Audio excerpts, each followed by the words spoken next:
കണ്ണൂർ തലശ്ശേരിയിൽ തീരദേശ ഹൈവേക്ക് വേണ്ടി സ്ഥലമളയ്ക്കാനെത്തിയ സർവേ ഉദ്യോഗസ്ഥരെ തടഞ്ഞു. പട്ടണ തൊഴിൽ സംരക്ഷണ സമിതിയുടെ നേതൃത്വത്തിലാണ് പ്രതിഷേധം.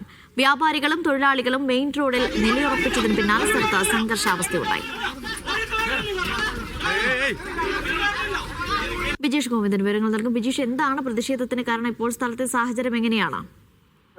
അനീഷ, ഇപ്പോൾ സ്ഥിതിഗതികൾ ശാന്തമായിരിക്കുകയാണ്. ദേശീയപാതയിൽ സൈദാർപള്ളി മുതൽ അതുപോലെ തന്നെ പഴയ ബസ് സ്റ്റാൻഡ്, ട്രാഫിക് സ്റ്റേഷൻ വരെയുള്ള ഭാഗങ്ങളിലെ വ്യാപാര സ്ഥാപനങ്ങളിലുള്ള തൊഴിലാളികളും ഉടമകളുമാണ് ഇത്തരത്തിലുള്ള ഒരു പ്രതിഷേധവുമായി രംഗത്തെത്തിയത്. തീരദേശ ഹൈവേക്ക് സ്ഥലം ഏറ്റെടുക്കുന്നതോടുകൂടി തങ്ങളുടെ തൊഴിൽ സാധ്യത ഇല്ലാതാകും, കടകൾ ഇല്ലാതാകും എന്നുള്ളതാണ് ഈ പ്രതിഷേധത്തിന്റെ അടിസ്ഥാനമായി പ്രതിഷേധക്കാർ പറയുന്നത്. ഏതായാലും ഇന്ന് സ്ഥലം ഏറ്റെടുക്കാൻ വന്ന ഉദ്യോഗസ്ഥർക്ക്, റവന്യൂ ഉദ്യോഗസ്ഥർക്ക് നേരെയായിരുന്നു ഇവരുടെ പ്രതിഷേധം ഉണ്ടായത്.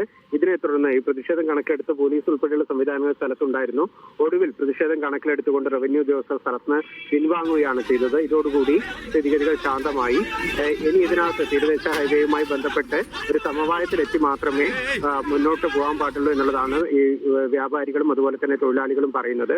ഒന്നുകിൽ തങ്ങളുടെ തൊഴിൽ സ്ഥാപനങ്ങൾ സംരക്ഷിക്കുക, അല്ലെങ്കിൽ മതിയായിട്ടുള്ള നഷ്ടപരിഹാരം അനുവദിക്കുക തുടങ്ങിയ ആവശ്യങ്ങളാണ് ഇവർ ഉന്നയിക്കുന്നത്. ഏതായാലും ഇന്ന് തീരദേശ ഹൈവേക്ക് വേണ്ടി സ്ഥലം ഏറ്റെടുക്കാനെത്തിയ ഉദ്യോഗസ്ഥർ അതിന്റെ നടപടികൾ പൂർത്തിയാക്കാതെ മടങ്ങിപ്പോയിരിക്കുകയാണ്. അനീഷ, തീരദേശ ഹൈവേക്ക് വേണ്ടി സ്ഥലം വളയ്ക്കാനെത്തിയ സർവേ ഉദ്യോഗസ്ഥരെയാണ് തടഞ്ഞത്. കണ്ണൂർ തലശ്ശേരിയിലാണ് സംഭവം. ബിജീഷ് ഗോവിന്ദനാണ് വിവരങ്ങൾ നൽകിയത്.